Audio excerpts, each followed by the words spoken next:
Starting stream.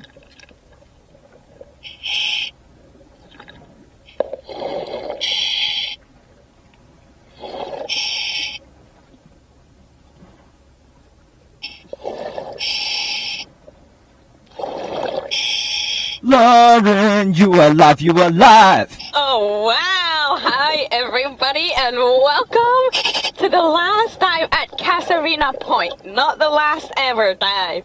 Okay, just at Casuarina Point. So it's Lauren here, we have Emil on the camera, and we have my boy Pat somewhere up on the surface. So right now I am sitting at 12.8 meters, and I believe we might have a new species of squirrelfish. I'm not sure though, so I'm going to get Pat to do an ID, but I don't recognize this one, and it's been hanging out with me for a few minutes now. So Pat, over to you. Is this a new species? Welcome everyone. I do have the squirrelfish up here on the identification guide. And I'm thinking, because this fish has a long jaw, that it might just be the long-jawed squirrelfish. So it does have the same markings, that same elongated jaw down the bottom there. So I'm pretty sure that this one is a new species. All right, it is just hidden, but let's just be patient and see if it comes out so we can give everyone a good look at it. It keeps hiding in this little piece of coral, but that is a new species for the species list. And Lauren, can you tell us why they are called squirrelfish? Well, that is a good question.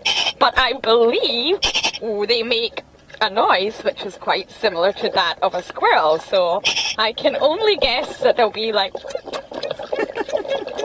something like that. That's great. Alright, it looks like that squirrelfish has disappeared, but over here we have a cucumber. Now I'm going to get Pat to ID it because he's really good at IDing sea cucumbers. I'm not sure of the species, but it's been a while since I have seen a sea cucumber underwater. Yeah, so either this one, so the hard thing about sea cucumbers is they can come in a whole range of shapes and sizes, even for the same species. So some will have podia present, podia being these little, these kind of wart-like structures coming off the skin there, and they can also be different in coloration. But Lauren, can you tell me whether you think it's actually attached to the rock by a holdfast at its base? Okay, let me just get a little bit closer. Oh yes, this is a big one. I don't think so, no. Okay, yeah, I mean, this one is really difficult. I don't think I could confidently say any species right now then. Alright, we'll ID that together later, but it's been a while since we've seen a sea cucumber, and there are around 1,300 different species of cucumber, sea cucumber that is. So it probably is going to be difficult for us to identify, but these guys are just amazing. They look so simple, they look like a big long fat tube. But actually they're an animal and they're part of the echinoderms, so their body shape is divided into 5 if you like, and they're very closely related to the sea urchins and the sea stars. So I'm not sure what end Emil is looking at, but one end of the animal is the mouth and one end is the anus. They do not use their mouth for breathing. So yes, believe it or not, they only use their mouth for feeding, as their mouth has a ring of tentacles around it, which are covered in mucus, and they're able to sort of pick up sand from the bottom and sift through it to find food. The anus, however, which will be on the opposite side, is how they breathe and how they excrete waste. Everything happens at the other end. So it is slightly bizarre to get your head around. So Pat, are you able to tell me what end we are actually looking at? I'm not too sure. I can't really see a large opening, and I can't see the presence of tentacles either, so it's a bit hard to say. But, yeah, I really can't see well enough. If we could move down a little bit, if that's possible, only. It's a little bit tricky. Yeah, it is hidden. that's all right. Let me have a look. I do believe we are looking at the anus, so this is where it's breathing from. So although it sounds very bizarre to us, it is a wonderful way for these animals. Their mouth is completely separate from the breathing process, so they're able just to focus on eating. So their tentacles actually move like this, and they hit the sand. So because it's covered in mucus, they will end up having bits of food stuck on their tentacles, which they can then bring to the mouth. But they end up ingesting a lot of sand in the process. So the sort of ecological role of these guys is that when they excrete the waste, they actually excrete it like an ice cream. And this is full of nutrients that are necessary to go back into the ecosystem. So the sea cucumber waste is really vital for the ecosystem. So they're so important, even although these guys don't really look it. And they are a delicacy in certain parts of the world, especially in Asia. A lot of people do eat sea cucumber. So I haven't personally tried it, and I don't think I will, but a lot of people eat them, and they are farmed all across the world. So we have a question here from Proud Cat Mama. She wants to know what self-evisceration is in cucumbers. Oh, that's a good question. I know all about it. So evisceration is basically when the sea cucumber is able to expel all its internal organs inside out through the anus. And they do think that they do this when they're extremely threatened, and they maybe think that they're under attack, so they expel all their internal organs. And they will survive. It can take a number of days to weeks, and they will regenerate again. However, there are recent studies that show that the sea cucumbers do this quite regularly, and they believe that maybe it's not due to being threatened after all. Maybe they're just purging out all the toxins and things in their body and starting over again. So it's kind of like a cleanse, as a human would do, like a detox. They're starting to think that that's maybe what it is. But sea cucumbers are actually able to expel long white tubules, Cuvarian tubules, and these are toxic and very, very sticky, and these are what they release when they're under threat. So they have lots of different weird and wonderful mechanisms for avoiding being eaten. Yeah, for such a simple looking creatures, they actually have quite a complex lifestyle. And we do have a question here from Liz. She's asking whether, so while the sea cucumber is up here on the coral part of the reef, are they still considered benthic? I haven't actually even got a view of the sea cucumber like you all must have. Yes, they are considered benthic organisms because they do travel along the sand in the bottom, and that is how they feed. So I am actually just going to come round behind Emil and see where this guy is going. Has it moved quite a lot, Pat? It has. It's kind of retreated up into this little burrow and kind of pushed itself in like a puzzle piece here. Oh wow, because it was really sticking out when we first found it. So yeah, sea cucumbers are weird, they are wonderful, but they're great animals and they're highly evolved for their environment. They are really camouflage as well.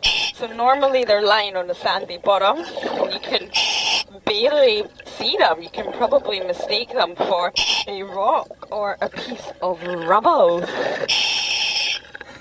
So Take Care has a question. I hope this isn't a serious question. I think he was just messing around, but he was asking, do sea cucumbers taste good in a salad? I wouldn't know, being the awesome vegan that I am, I would have no idea, but I could imagine possibly not. So this fish has came back, so I think Emil's just going to give you another look at the long jaw squirrelfish. Yeah, so we can see that now. It's got some really beautiful, really prominent yellow markings there. Yeah, and at first I thought it might have been the dusky squirrelfish, but then I realised that it's way too orange and the new species of fish. So who knows what else we will see on our last dive at Casuarina Point. So we will be diving tomorrow, don't fret. But this is our last dives in this area, and this area really has delivered for us. It has been truly, truly wonderful to dive here and see all the life that there is. So for the last dive, I am hoping for a turtle. Because we have been seeing turtles a lot here, and we have quite a big population. So I am hoping to see a turtle, and who knows what else. The visibility is not great here, but that does not matter. We always do find something. So Pat, is there anything you're looking forward to seeing? Good question. I would, like a nurse shark, being Shark Week, just because that would be very fitting. But we also haven't seen an eagle ray for quite some time, so if one of those wanted to cruise past, I would not be mad at all. Well, the visibility might not allow us to see them, and there actually is quite a lot of divers around here. At the moment, it's a very busy area, so that could possibly affect what we see. But we are heading in the direction of a very famous sponge. A sponge that is supposed to be the most nutritious and delicious on the reef, in a hope that we can sight a turtle nearby. So please send in all your questions. We will try to answer them before the end of the dive. Yes, and we have nicknamed this sponge the Sponge because it does seem to be very preferred amongst all the other sponges in the area. It has been absolutely chowed. It really has been. So we are going to visit the sponge. And it is a leathery ball sponge. It looks just like a ball. And the Latin name is Geodeo neptuni. And the reason these turtles seem to love it so much is they actually are the most nutritious for the turtle. I did a little research into that. And they are crazy about them. So they do give the turtle the most nutrition. And they also have the most spicules. So they're the most spongy of the sponges, if that makes sense. So they have the most spicules, and that's why the turtles just love them. Oh, what is this guy doing? Oh, who is this guy? Let's take a look. Wow, it looks... Is that a snapper? It's hard to tell from the top. Yeah, I'm also looking from the top. It does look like a snapper, and it seems to have its mouth down right on the sand. I'm not sure what this guy is doing. Yeah, that's a very strange behaviour. I think it must have obviously been trying to scan through the sands maybe for some food. Yeah. I'm not sure it is a snapper, is it? Let me get the ID book up. It does look a bit like one, but yeah, I'll the double jaws check. are very snappers, but it seems to have this big hump head. So just bear with me for a second. I'll just get these ones up and see if I can find out what it is. Yeah, not a problem. It does have that body shape and sort of snout area of a snapper, but the head just seems a funny shape, so I just wanted to double check the species. I will find a way to get this species list to you all, do not worry. You will be able to see what we've been working on for quite some time now. Yeah, it's not really behaving like a snapper. It seems to have its mouth very close to the sand, and it seems to be looking for something. I think this one might be a margate. Yes, it is. So this is a margate. Oh wow, so is this another new species? It is a new species, yeah. Oh, yes. Off to such a great start. Wow, we have never showed you guys one of these. So Pat, can you spell it for everybody, especially me? Yeah, of course. So M-A-R-G-A-T. Oh, okay. G-A-T-E, sorry. Not Margate, Margate. Margate. Okay, yeah, I really wasn't sure. I mean, it does look very snapper-ish. Is it closely related to the snappers? Yeah. So I think it's more close to the grunts, but yeah, kind of in that grunt-snapper kind of grouping. But yeah, it's definitely not behaving like a snapper. What a great find. That was Emil that spotted that one. So Emil, we're just going to head over this way and round. in the direction of the sandy patch and the sponge.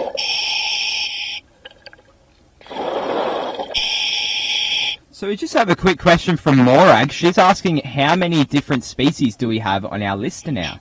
Oh. On our on our turtle identification. I thought you were saying turtle. I was like, where? In the turtle, we have 14 hawksbills and 2 greens. And unfortunately, 0 loggerheads. But the page is still there. So we will be expanding this and leaving it with the Grand Cayman for them to launch themselves. And actually, Pat and I both saw a tiny baby juvenile green turtle this morning, very shallow.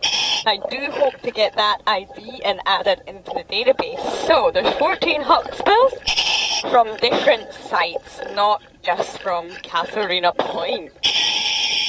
But if you are interested, we have around 117 fish on the fish list. Yeah, it has been growing. It didn't even seem like that long ago we reached 100, and we didn't think we would be pushing much further past that, but we've well exceeded that now. Yeah, well, we have had help from one of our star viewers, Love Dogs. So she did help us a lot, and we did start this halfway through. So I may have to go back and watch the earlier dives in case there's any species that we may have missed. And just actually on that, Love Dogs was asking for us to clarify which margate that was, and it was a white one, not a black one. Oh, Love Dogs is always on the ball, always helping us out with our fish. We appreciate it so much. And it does look like we have a rainbow parrotfish coming towards us. You can spot them a mile away. They're such strange little swimmers. Yeah, they are. They've got quite a funny looking face as well, with big bucked teeth sticking out. Yeah, but they are quite shy. I do find the other species of parrotfish around here, they come very close. They really don't seem bothered by human presence. But for some reason, the rainbow parrotfish is a little bit more cautious and a little bit more shy. And he is definitely off. So we are at the edge of the reef, which is at 11.5 meters. I can see this from my dive computer. And it's where the reef sort of stops and the sandy patch starts. And it's always a really good place to come because you can keep an eye on what's going on in the reef here, but you can also keep an eye on what's going on the sandy patch and the blue. If you are a diver and a snorkeler, it's always worth checking the blue. You never know what is going to swim past. And we are just slowly making our way to this famous sponge.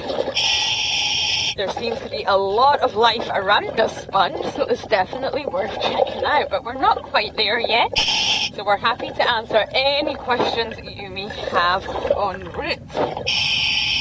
Yeah, so we actually do have one here from Lou, and she noticed that there was some little small mountain-like mounds on the gravel, not on the gravel patch, on the sand patch, and she was asking what they were. Oh, well, the sand mounds are most likely from lugworms. So they're actually worms that do produce these sand mounds, like little pyramids. So we're not close to the sand right now, so I'm not able to point one out. But I would imagine that is what you are referring to. So I'm pretty sure this is the Acropora that I came across the other day, but none of it is bleached. So unless there is a second colony, I'm not sure, but this colony is really healthy. I'm not sure if you're able to see how much this Acropora is actually thriving. This Acropora, it does seem like since we've been here, the numbers of Acropora have dramatically increased. We're seeing it in almost every area of the reef now. Yeah, and I just can't swim over it without mentioning it. It does seem very random The sort of locations of the Acropora are very strange, and we do believe it is the efforts of a local conservation body who are trying to regenerate the coral. So Acropora, like this one here, is really fast growing and it's very easy to regenerate. I used to do this in my previous job. It's very easy to work with and it's important to have on the reefs. So we do believe that the Acropora species and colonies were completely wiped out here for a while. So it's great to see that they're coming back. So they are the fastest growing, but they're also the first to be destroyed with any sort of environmental impact. So I just want to point something out here. I tried to show it the other day, but I don't think you could see it. If you look in between these two coral mounds, we have a huge sailor's eyeball. And this one I'm sure you'll be able to see. Yes, we can see that. So right in the middle there, that really silvery, big balloon-like structure almost is a sailor's eyeball. One of Lauren's favourite things down here. It is. I'm a bit of an algae geek for some unknown reason. I do love algae. And what you're looking at right now is actually a species of algae. But it's very special. It is called Ventricaria ventricosa. And it is one of the largest unicellular organisms in the whole world. And I've always known it to be a sailor's eyeball, but I do believe here in the Caribbean they call it a sea pearl, which is slightly nicer, I guess, but this one here is huge. And it's really shiny, like a marble. You can really see it a mile away. Yeah, it is quite beautiful. Even with that algae growing on it, the iridescence coming through is really nice. And we can see that blue reflection of the ocean in it as well. It's quite gorgeous. Yeah, maybe they're little mirrors for all the fish so that they can have a little look at themselves to make sure they're looking good for the day, because the reflection on this algae is just incredible. It's really, it just blows my mind every time I see one of these to think that it's just a single cell. I know. And that is just the amazing thing about them. Now, they can come in a huge range of sizes, but this one is particularly large. And you will never see them really growing with many others. You can find a little string of them, known as a string of pearls, but normally they're quite solitary, just growing in between the corals.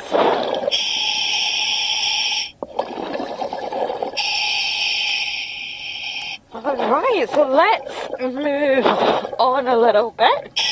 We're going to come over this sort of peak in the reef and see what we can see. I can see the sponge a mile away. We'll head over to it, but it doesn't look like there is any turtles munching on it at the moment. So Margaret was actually asking about that sailor's eyeball. She was wondering whether the surface of it was hard like glass, I suppose because it looks like a mirror.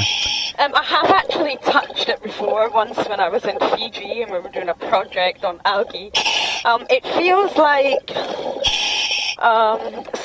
it's got a hard sort of casing on the outside, but when you touch it, it's squishy.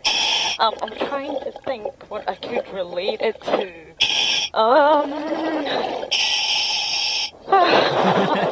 I'm underwater and it's just escaping me. But yes, the outside is hard, but not like glass. When you actually touch the whole eyeball, it's definitely squishy. So here we have the famous sponge. And although there is nothing eating it at the moment, let's go and take a look. Why not? And we will show you this very nutritious sponge that seems to be the favourite of so many animals down here. Yeah, it will be interesting to see if it has been more fed upon since we last came past it. Yeah, if we were actually here longer, I would start to monitor its recovery rates, but unfortunately our time here has came to an end. Wow, I think it's been even more munched since the last time. Yep, I would wholeheartedly agree with that. It is wow. Yeah, so this is a Geodea neptuni, and it just seems to be the favourite of turtles. But anytime you do come here, there's also a whole range of angelfish, from the French angelfish, the queen, and the rock beauty, and they all seem to want a piece of this sponge. So you can see right now exactly how much it has been. It is literally, I think, being torn in half. Now it will recover, it will regenerate and heal, but that will not be a quick process. So it really has been heavily damaged by these big predators. And a lot of people ask about turtles and sponges, you know, do they have favourites, or how do they choose the sponge? Well, they are actually very fussy. I didn't realise that until I've recently researched it, but they are very fussy when it comes to their sponges, and they only eat a small selection of sponge. So you won't really find a hawksbill turtle who is labelled as a spongivore munching away on a rope sponge. That won't really happen. They are fussy, and they will only eat a select few species. Now, Proud Cat Mama just wanted you to clarify what sponge exactly that was. It's called the leathery barrel sponge, I think is a common name. And it is quite big, so let me see if I can sort of show you without obviously touching anything. Oh, there's our little angry damsel there. So it is this size, and it used to come all the way up here.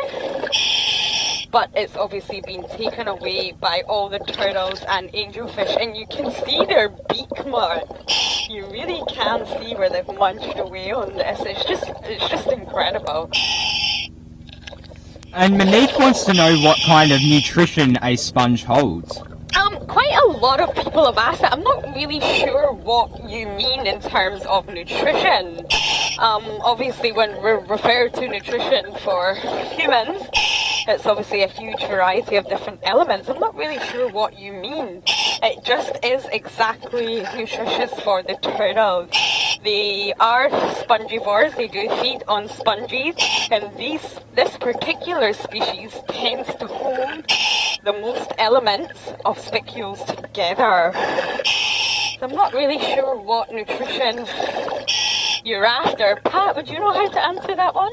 Yeah, I mean, I can't really say whether they've done many studies where they've actually done a caloric and macro and micronutrient analysis of sponges. So, yeah, that is a bit of a tricky one to answer. But there obviously is something in there that is benefiting the turtles and the angelfish and the butterfly fish. Yeah, they just love it. So we are going to leave that sponge now. We just wanted to check on it to see how it was doing and to see if anything was munching on it. The times that we have actually saw the turtles eating it have been in the morning. That's something else that I've noticed. By the time we get a little bit later in the day, nothing seems to be feeding on it. So, Lauren, Take Care has a bit of a technical question. He wants to know whether you are whether you are breathing pure oxygen.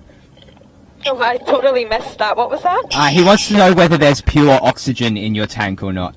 Pure oxygen, Yes. 100% no. We just have found a really interesting barracuda here. No, not 100%. That's not what's in Scuba tank.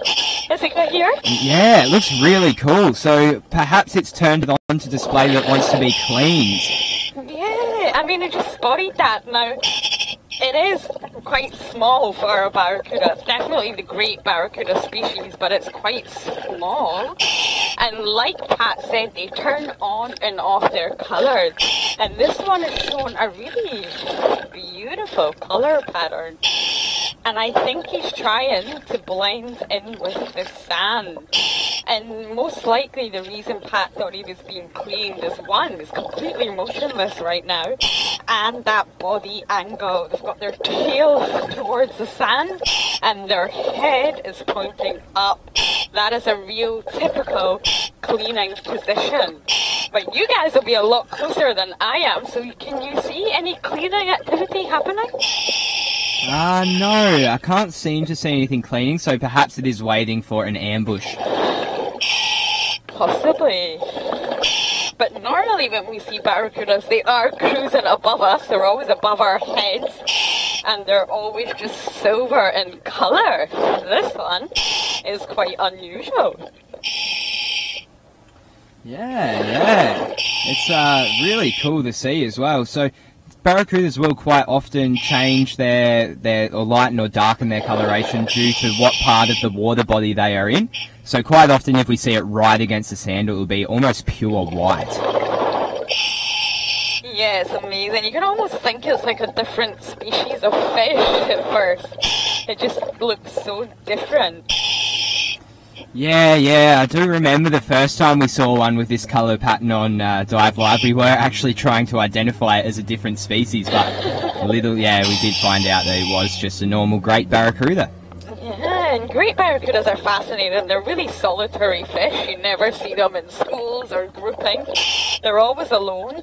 And they do have quite a fearsome appearance with that sort of sharp snout and big teeth and jaws. But really, they're not dangerous to humans. They do have a bad reputation because they are attracted to shiny objects. So if someone, a diver or a snorkeler, does have maybe shiny jewellery or something that's causing a reflection underwater, these guys will be really curious and come and check them out.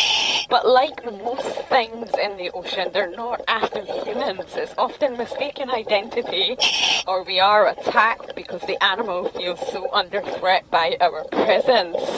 So the sort of movie Finding Nemo really portrayed barracudas as the bad guy, and that also had a negative effect on these animals, but they really aren't the bad guys. They're pretty awesome fish from what I would say. Yeah, I've only had really positive encounters with barracudas. A lot of people will not eat them though, even if they are put on a barbecue, because their flesh can actually contain a lot of toxins. So they're not advisable to eat on barbecues. And Ryan is asking about the barracudas. He wants to know, are they considered predators? Yes, Ryan, they absolutely are. They are high up on the food chain. They are predatory fish. And I mean, when you are looking and learning about fish, possibly for the first time or you're a beginner, body shape is really the key. So if you look at barracudas and the way that they're designed, they have that elongated body, very, very pointy, sharp mouth, and quite a sharp forked tail. Now these features are all the features designed for sort of the need for speed, you know. They are particularly designed to be fast and be stealthy, and that is one of the ways when you're looking at fish that you do know that that is a big predator. Yeah, we can really tell a lot about a fish by looking at its mouth. So, Lauren, we have both Proud Cat Mama and Marcia asking for an air check. Yes, I was just looking at my ear, and I can confirm I am on 100 bar. So me and Emil are going to move on from this barracuda and just swim a little bit and see what else we can see. Now, while we are moving off, we're just circling back to the Sailor's Eyes Ball for another algae question, if you would like, Lauren. Go for it. So James is asking, since algae requires a certain amount of sunlight, roughly what is the deepest depth that algae can successfully grow? I'm not sure of the deepest depth. Oh, Emil is pointing something. Oh, okay. So I'm not sure of the deepest depth, but algae needs sunlight and so does coral. They both fundamentally need sunlight. So they say that the average depth that you will find both coral and algae will be as deep as the sunlight can penetrate. So that is between the surface and about 50 meters. But generally, you find the most sort of populations of these organisms between 1 and 30 meters. Yeah, and you will find some in very low lit zones down around 100 to 200 meters, but these reefs are very rare, and it's a very special type of coral or algae. And so that's about 300 to 600 feet. Yeah, so we are going to keep swimming. Just want to go a little bit shallower as I have reached half a tank. So is there any more questions there, Pat, while we're swimming? Let me just have a look through here and see what we've got.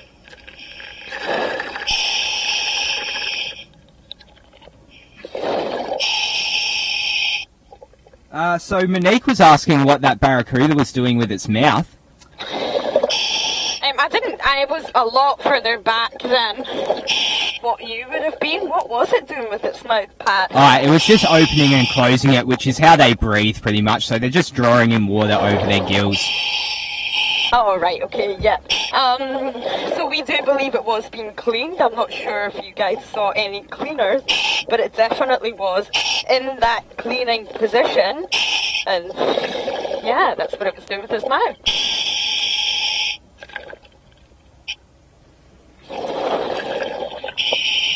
So do you think we're going to get a visit from that green turtle we saw earlier today, Lauren? Oh, honestly, that's one of the reasons I want to come a bit shallower as well. I would really love that. We haven't showed too many green turtles on diveLIVE, and it was about this size. Pat, would you agree? Yeah. It was tiny. It was very scared. In my experience, juvenile green turtles are very skittish. They're very scaredy cats. And hawksbills are not. For some reason, the hawksbill juveniles are very chilled. They're really not bothered when they see a human. But the greens, yeah, it's a different case. I would just love to see that for the last dive at Catarina Point. Yeah. I think everyone's rooting for just about any type of turtle that will show up. Yeah, we have had a stream of kind of bad luck, haven't we, Pat, where the minute the broadcast ends, we bump into something, whether it's a turtle or a stingray or an animal that we would just love to show you guys. It always seems to happen just after we end the broadcast. Yeah, it really is a type of curse, I think. I'm not sure what we did to deserve it, but... So we have came a little bit shallow. We're just going to come a little bit more shallow and see what we can find. Both Pat and I have looked so hard for an octopus for everybody. We really did, but it seems to be quite tricky to find them here in the Grand Cayman. I definitely know in my previous experience octopus aren't that difficult to find. So maybe here in the Caribbean they've got some extra special techniques to stay completely hidden. So we have a question here. Sorry, I've just lost it.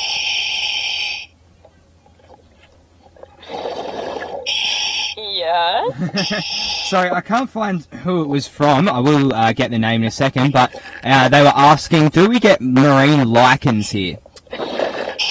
Do we get what, sorry? Lichens. Can you spell that? Lichen.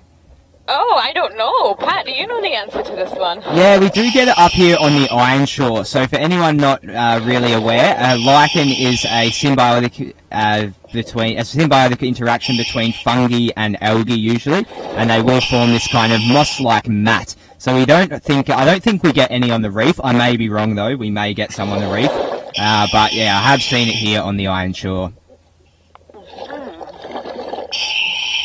Okay, we're definitely a lot shallower now. This is where I want to be after visiting this sponge. The colours should be a lot more beautiful too, because we are much closer to the surface. Yeah, we're really seeing those beautiful colours of the reef standing out there. And the beautiful red colours of that female parrotfish there. So quite often when we're a lot deeper, we lose that red colour because red is the first colour to be absorbed by seawater. So it's really nice to see vibrant red on fish. Yeah. I actually prefer to be shallower at the moment. I've gone through a stage of doing deeper dives, and for some reason I just prefer to be shallower at the minute. And Pat is right, the colours stand out a lot more. When you are doing your dive training, some girls with red nail polish, bright red nail polish, will be shocked to see that when they go a little bit deeper, they completely lose that red colour and their nails almost look black. Yeah, it is quite fascinating to watch. So if you ever are going diving, maybe take something red with you next time and just watch what happens as you get deeper. It's pretty incredible to see it happen before your eyes. It makes it tricky to be a cameraman though. So our cameramen do a great job of it, and very often we use red filters to put that red colour back in where it has gone missing.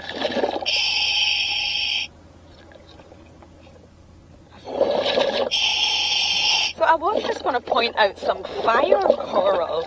We did just swim over fire coral. So we talk about coral a lot, and we talk about algae a lot. So I'm going to show you what fire coral is. Now, I just swam over a patch, so let me find some more. Maybe while we're swimming, Pat can tell you all about fire coral.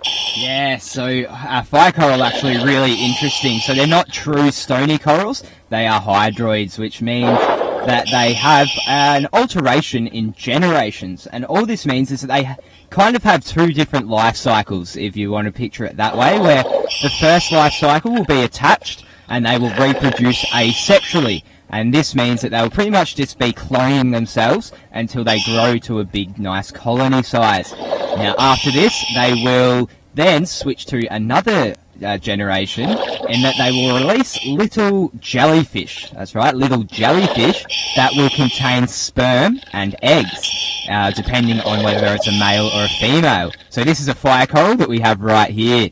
And you can kind of identify it. They normally say when you're looking out for fire coral, those white tips at the end, it's obviously an orangey beigey colour, and those white tips at the end are normally a key sort of feature to look for in fire coral.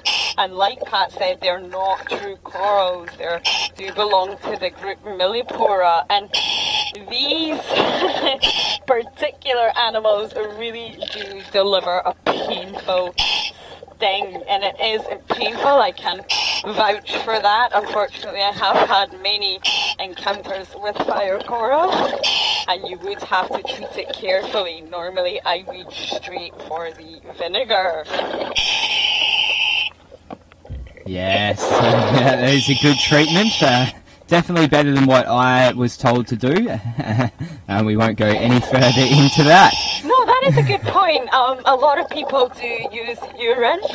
There is some papers that say urine doesn't work, but in all my experience in dealing with jellyfish stings, not so much fire coral, which is a lot. I used to work in a region of the world that had a really high jellyfish concentration seasonally, and urine always worked. That always worked, and it was always my own, don't worry, but urine always worked for me. So it's a bit of a question mark, does it work, does it not? But if you do have any vinegar on hand, that definitely is the number one. So you shouldn't be embarrassed about that, Pat. I believe that it does work. Thank you for that. Well, I thought it worked for me as well. So we actually have a different growth form of the fire coral here. So they do have different growth forms. They have branching, and this one's more thick and kind of box-shaped. Yeah, this one's coral. So we have a question here, a bit of a random question, but a cool one from Take Care, asking what colour is fish blood? Yeah, that is random. It is red, just like ours. Sort of that deep red colour.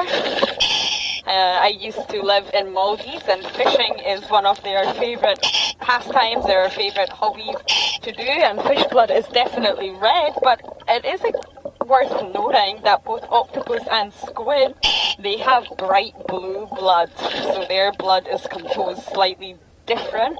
Our blood and fish blood has hemoglobin, theirs had hemocyanin. So it's a little bit different, using copper instead of iron, and that means that they have blue blood. So just to give you an update, I am on 80 bar, so still got plenty of time, but we are nearing towards the end of the dive. So we are shallow now, and I am hoping for a random encounter with a little greeny beanie. So can you just clarify what? Oh, the green turtle. Yeah, no, I'm with you now. I'm with you. Yeah, I've officially called it the greeny beanie. It's so cute. So that is exactly what I am looking out for, and I did bump into some squid earlier. So I would love to see some squid too. Yeah, we always love a squid encounter. They are very closely related to octopus. So it would be nice if we couldn't get an octopus to at least get a squid. Yeah, exactly. I don't know where these octopus are hiding. Of course, they do come out at night. They are nocturnal. Oh, we got a little grouper being cleaned here. Look at that funny expression. There is a lot of books out there now called fish faces, and just the expression that some of the fish have on their face is obviously not an emotional expression like ours, but I do find it really interesting. No, I don't think it is a Graysby. I think it might be. I do know. Just over here on the grouper. Emil, the grouper. Yeah, I think that might have been a new one. I'm not very good at groupers though, so Pat will definitely be the man to go to for that. Yeah, it might be. Oh, let me see. It could be a rock hind, which are still groupers. It is still just ahead of us. It's just gone behind a coral head, so we'll get it back up. But yeah, I initially thought from far it was a Graysby, but now I don't think it is. This could potentially be a new one. Yeah, potentially. I'll just wait till we get a bit better of a look at it. It might be a coney also. Well, it's definitely got that sort of grouper sea bass look to it. Those robust jaws, those big teeth, and it is, I think, trying to get cleaned. It's looking for that perfect location to get cleaned, and just from those fins and the body shape, it definitely is in that family. Yeah, I think it's the brown colour phase of the coney. Oh, well that's interesting. We normally see the coney, which is bright yellow, almost like a neon yellow. That's pretty interesting if we're seeing this colour variation. Yeah, most definitely. So it is cool to see when there's colour variation. It's almost like us collecting within a species. So yeah, we have seen a bright yellow one. They can also come in a bright red colour as well. Oh, well, it's not a new species as such then, but it's definitely the first time that we have seen this colour variation. Yeah, we can see it flaring its gills there to let fish in for a clean. Oh, I wish I had gills. So just over here we've mentioned, oh, we have a fantastic blenny. Oh, wow. Okay, Emil, if you're able to come over here, I'm going to try and direct you to an incredibly gorgeous blenny. It just came out, and its perch, it's going in and out because I'm here. But yeah, it just keeps flitting out. Let's see if we can get it. I'm going to go a little bit further away. And so try and get this for you. Have you got the blenny page ready? Almost there. This is a big one. It's very gorgeous. But it's very aware that we are here. So I am just going to move away a little bit. Sometimes with fish you do have to be patient. Oh, there we go. It came out and it's just perching itself on a rock. Wow, that is a big blenny. It is, and it's glorious looking. It's just perched itself on a rock now. So hopefully Emil can get you closer. Oh wow, I do recognise this head. I have seen it before. No worries, just take your time. Blennies and gobies are very closely related and they do often get confused, but there is some key differences to look out for. Blennies in general do tend to be bigger, but apart from that, you look at their dorsal fin. Now, dorsal fin is the fin on top of their back, if you like, and gobies tend to have 2 dorsal fins, whereas blennies tend to have one continuous fin running from the top of their head, if you like, right down their body. Now, there is the exception of the triple fin, there's always exceptions, but that's the sort of main thing to look at when you're trying to work out, is it a goby, is it a blenny? And also the way that they sit. Blennies tend to perch on their little ventral fins a lot more, like this little guy is doing, and they tend to sit with a real curved body. So it's a really relaxed way of sitting, whereas the gobies will never do that. They do perch on their fins, but their bodies are very stiff and straight. So there is quite a few features, and blennies' eyes are crazy. They can rotate each eye separately and independently.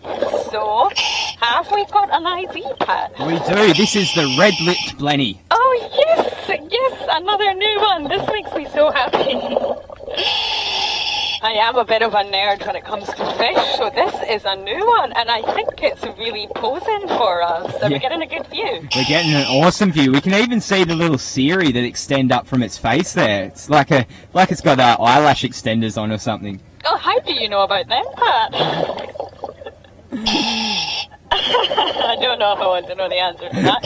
I was actually on my way to show you a beautiful colony of feathered duster worms when I spotted the blenny. So we'll keep on this blenny for a little while, and then we'll move over to a glorious colony of feathered duster worms. This small little coral woman is really productive. Yeah, it's really nice to see some of the cool stuffs in the shallows. Oh, and we've got a little trunkfish, a little juvenile trunkfish coming to say hello. I think everyone's coming to say goodbye to us, Pat. So if Emil can just move on to the feather duster worms. I do recognise this species, I can't quite remember off the top of my head, but it's definitely a feather duster, and there's a lot of them.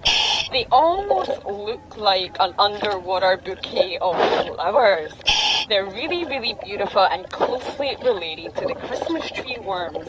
So these are actually worms, would you believe it? But of course they don't look like that, so they are not directly similar to the Christmas trees, but they're very, very closely related, and the worms live in a little calcareous tube there.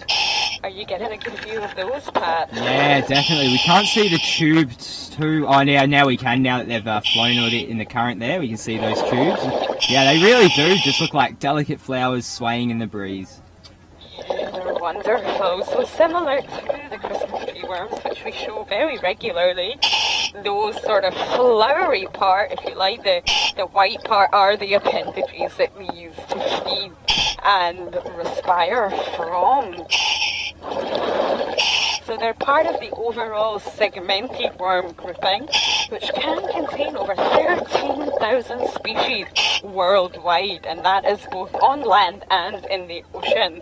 So it's a huge grouping of animals, and obviously they have very unique and unusual forms. So this is the social feather duster. Yes, that's it. I knew it had a name. So if anyone is collecting the species other than fish, you can definitely add that one to your list.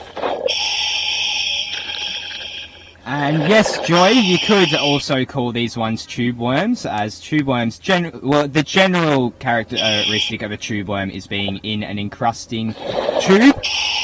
Some people call them actually some mollusks, so some shelled organisms. They also get called tube worms when they bore into the hulls of ships, but they are not true tube worms. They're actually a little shell. True tube worms. That's a bit of a mouthful.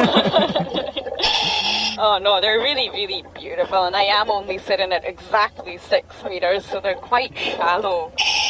And this Blenny's keep darting about. I think it's enjoying the attention now. So we actually have quite a few questions coming in about it. Do you want to answer a couple? I will do my best. So we have one from Monique asking, are they moving themselves or is that the current?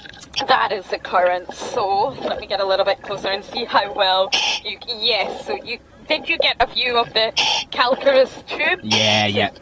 Yeah. So it's sort of rooted into the rock. So it is a sessile organism in that it will not move location. It is rooted to the spot. But the calcareous tube is actually quite flexible and it is swaying about in the current, not actively moving. And Jacqueline wants to know, is each one of those tubes an independent worm? Yes, they are. I'm not sure why they sort of form a colony like this, but did you say they were called the social? Yeah. So that'll be where that name comes from. So they always do tend to be in groups, but they are individual worms. Not like the Christmas tree worm, which is why I'm guessing you're asking this, because when you see a Christmas tree worm, I'll try and see if I can find one, you see the two Christmas trees like sticking out, but it is just one animal, so these are different.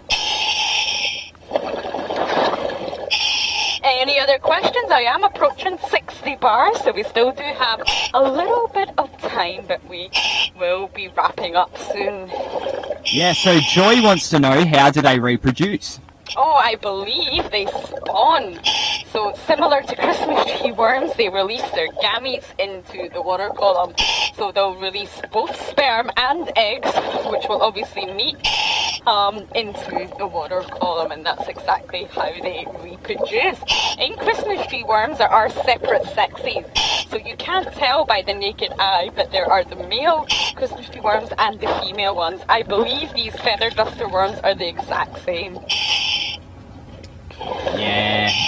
So I would assume that, they would both reproduce the same way. And then after they have successfully reproduced, the egg will then develop into a larvae. And the larvae will actually have to find a place first to settle, and then it will start to secrete its tube and start growing into the organism we were seeing just then. Yeah, and I do think that is the first time we've sort of really shown them. So it's been a dive of firsts, and we do have a Christmas tree in front of us. We won't focus on it too much, but just to highlight what I was saying, this is actually just one animal. So you can see the two Christmas tree pines sticking out there, but it is one animal. So it is different from the formation of the feather dusters. So any other questions, Pat, before I wrap up? Let me just have a quick look. No, so no more further questions that I can see right now. Alrighty, so it is all getting a bit emotional here, but this was the last day for both Pat and I diving at Casuarina Point, which has just been like a second home to us. Emil is very sad behind the camera right now as well. However, we are diving tomorrow, so please join us, but we will be diving off the boat and we have a few surprises in store for you. So once again, phase 1 is coming to an end, but it's all because of you guys that we've got this far. Most of you have been with us from the start, so you've seen how we've improved and how much we've learned, and it's just been the best thing in the world connecting today, and it's at the usual times of 7 AM and 11 AM Grand Cayman time. So for now, that's me. I unfortunately have to go back to the surface, but I really do hope to see you tomorrow. So thank you, everyone. Yes, please do join us for our last day of phase 1 tomorrow. Get your mum, your dad, your family, your brothers, your sisters, your friends, and even your pets to come watch along. We'll see you then.